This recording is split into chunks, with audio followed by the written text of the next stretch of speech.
This segment brought to you by Kansas Regenerative Medicine Center. Your stem cells, your health, your life. So much of Kansas history, and that of the West, rides on the rails and trails. Commerce and trade between the East and Santa Fe guided the course of settlement. The railroad inched westward, supplanting the stagecoaches, steamboats, and mule teams that had carried passengers and supplies. As it moved, the end of the line was called, for a time at least, Hell on Wheels, wherever it was located.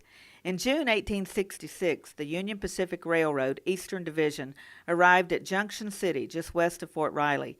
The town became at once the first of several prairie ports which dispensed freight and mail from the various railheads to connect with the Santa Fe Trail. By the summer of 1867, the tracks reached Fort Harker, which had changed its name from Fort Ellsworth and its location a mile north. Thus, Fort Harker became the eastern terminus of the Santa Fe Trail, taking the title from Junction City. Fort Harker's hold on the eastern terminus of the Santa Fe Trail was short-lived. By October of 1867, trains were running on a regular schedule to the newly established town of Hays City, and immediately the little municipality near Fort Hays assumed the title of the Santa Fe Trail's eastern terminus. In the meantime, warehouses were disassembled, loaded onto cars, and transported to Hays City, where they were hastily reassembled to receive the incoming and outgoing freight. A freighter said, "Hundreds of freighting outfits have come to Hays City with the arrival of the railroad, and soon the surrounding country looked like a large tent city, except covered wagons took the places of tents." He continued, "During those busy days, firms remained open both night and day."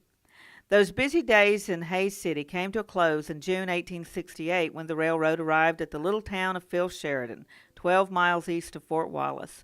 The end of the tracks town, located on the edge of a ravine, became at once the home of the ever-present commission houses, where their warehouses were quickly reassembled and business was continued within a matter of days. From Sheridan, as it was most often known, freight was shipped on a new 120-mile road through Fort Wallace and onto Fort Lyon, located on the so-called mountain route of the Santa Fe Trail. Sheridan took on the appearance of its predecessors, Ellsworth and Hays City. Said our young freighter, in many ways Sheridan was like Hays City. It had much the same Main Street, much of the same saloons and dance halls and houses of prostitution.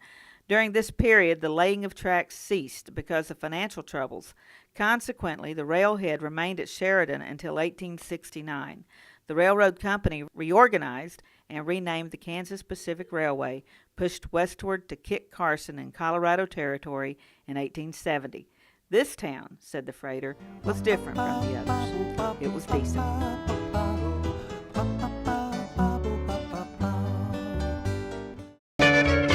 Ag Promo Source is a unique group of marketing specialists with one mission: help your ag business grow. Each affiliate has their own area of expertise, and they work together to bring you advice, products, and services. To get started, visit agpromosource.com. Ag Promo Source. Together we grow.